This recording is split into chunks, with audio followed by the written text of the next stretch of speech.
कामचोर देवरानी। एक बार की बात है, सुषमा अपने पूरे परिवार के साथ खुशी खुशी मोहन नगर में रहती थी। उसकी 2 बहुएं थी, पल्लवी और शिवानी।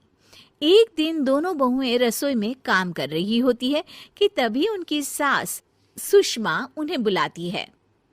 अरे बहू, जरा इधर तो आना।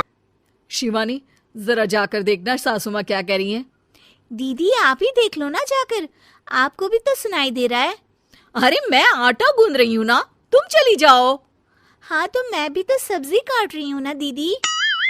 अरे बहू, जल्दी आओ। ओह, ये तो जाएगी नहीं। मैं ही जाकर देखती हूँ कि क्या करना है। पल्लवी सुषमा के कमरे में जाती है। जी मम्मी जी, क्या हुआ?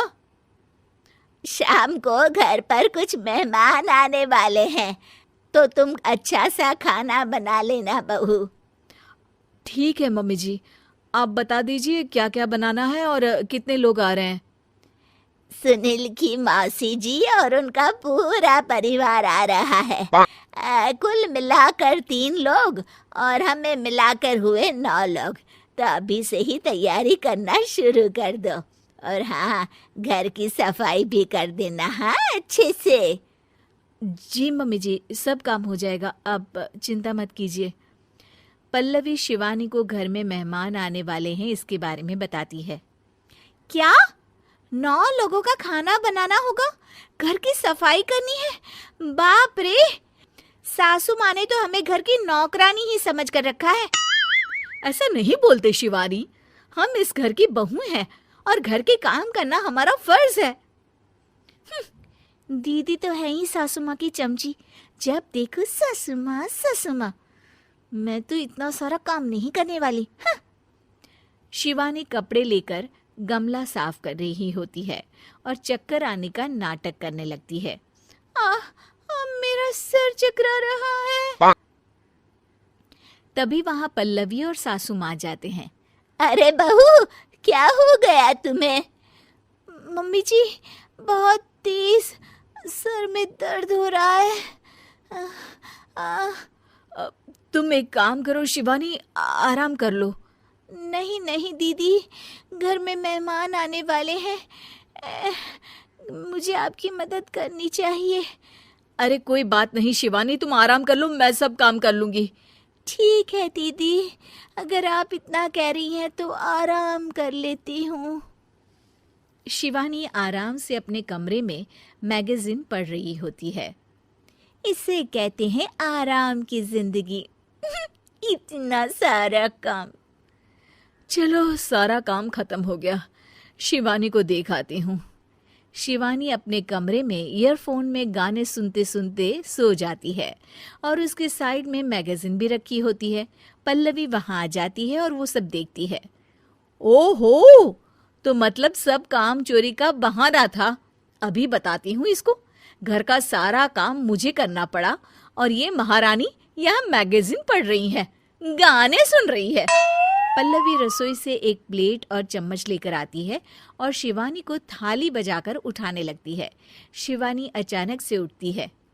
उठ गई महारानी, गाने भी सुन लिए, मैगजीन भी पढ़ ली। तुम तो बहुत बड़ी झूठी निकली शिवानी। तुमने सर दर्द का बहाना बनाया ताकि काम करने से बच सको।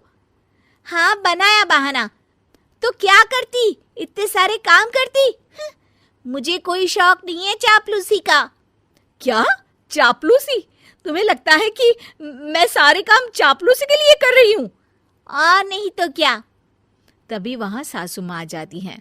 अरे बहू, वो लोग बस आने ही वाले हैं, तुम तैयारियां कर लो। जी सासू माँ, तुझे तो मैं बाद में देखती हूँ। सब खाना खाने बैठते हैं और खाना शुरू करते हैं।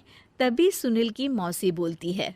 वाह भाई वाह, खाना तो बहुत ही अच्छा बना है सुषमा जी, एक एक चीज में क्या स्वाद है। ये सुनकर शिवानी मुंह बना लेती है। उसे अपनी जेठानी की इतनी तारीफ रास नहीं आती। आपकी बहुएं तो बहुत ही अच्छा खाना बनाती हैं। हाँ, बनाती तो दोनों ही अच्छा है, पर आज ना ये सारा खाना बड़ी बहू ने बनाया है। छोटी बहू की तबीयत ठीक नहीं थी, सो इसलिए। मानना पड़ेगा सुषमा जी, आपकी बड़ी बहू तो बहुत ही गुणवान है। पल्लवी की तारीफ सुनकर शिवानी को जलन होती है। पल्लवी ये सुनकर खुश हो जाती है और शिवानी की तरफ देखकर उसे चिढ़ाती है। कुछ देर बाद मेहमानों के जाने का वक्त हो जाता है। मौसी जी सबके लिए उपहार लाई होती है। वो सबको शगुन के पैसे देती हैं और अंत में पल्लवी के पास आती है। तुम्हारे लिए शगुन का लिफाफा तो है ही, पर बहू तुम्हें एक और उपहार भी मिलेगा इतना अच्छा खाना बनाने के लिए। मौसी अपने सोने के कंगन निकालकर पल्लवी को पहना देती है। ये लो, ये मेरे मनपसंद कंगन है, अब से ये तुम्हारे हुए। धन्यवाद मौसी जी। ये देखकर शिवानी तो पूरी तरह से जल जाती है और गुस्से से रसोई में चली जाती है। तभी वहाँ पल्लवी आ जाती है और उसे अपने कंगन दिखाने लगती है। देवरानी जी, अब आपका सर दर्द ठीक तो है ना? मुझे लगता है कि अब सर दर्द शुरू हो गया होगा आपका।